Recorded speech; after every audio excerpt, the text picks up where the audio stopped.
My name's Katie Elliott, and I'm a research assistant on a project called Recovery Histories.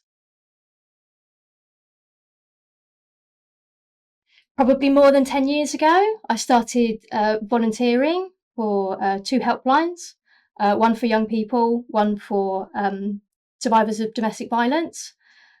And from there, I don't know, I just felt like there was something really important in the work that I was doing, and somehow decided to make a career out of it. So I did a master's, women and child abuse master's, whilst working as a practitioner for third sector charities, so women's refuges, helplines, a women's centre. And then during my master's, there was an opportunity to apply for a fee scholarship to do a PhD. And I think that's how I got here, really. I knew that after doing my PhD, research was what I wanted to do.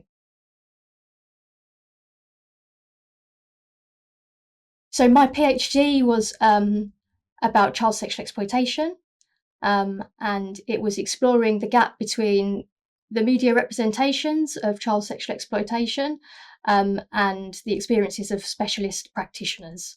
So what are practitioners seeing on the ground? I argued through the theses that practitioners, they have a unique knowledge. They're uniquely situated to give expertise, and that knowledge shouldn't be undervalued.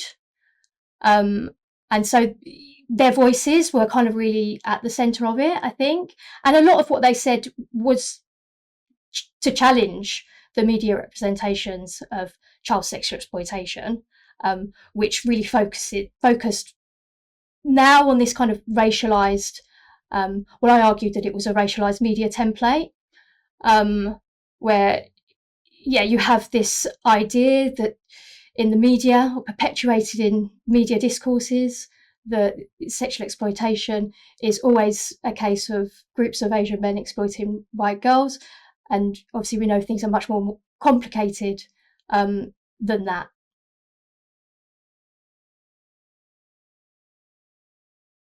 Yeah, sure. So my background is in sociology. I'm a sociologist by training. And I think one aspect of this project that I'm really, really enjoying actually is the historical aspect. So I kind of joke with my colleagues that I'm a historian in training. And it does kind of feel like that to an extent. So I am involved, I'm the research assistant, and I'm going to be involved in two strands of the project.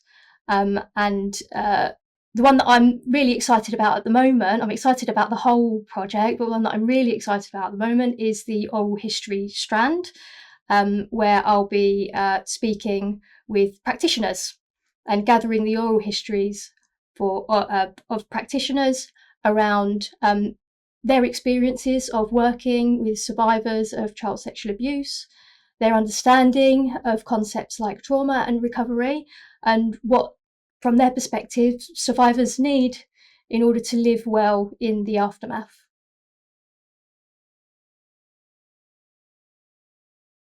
I think some of the challenges around research in sexual violence and child sexual abuse specifically are the emotions that come with that.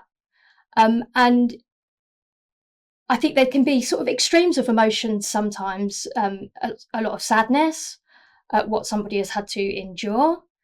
I think it's natural to have empathy for these people, and sometimes you can take on those feelings yourself. But I also think of feelings like anger, and feeling really, really angry and aggrieved that something has been done to somebody that was completely out of their control.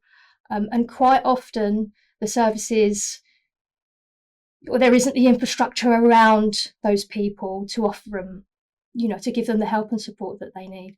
But also sometimes anger, I think, is a driving force behind the work. And one way to channel that, I think, is through activism and through doing the work.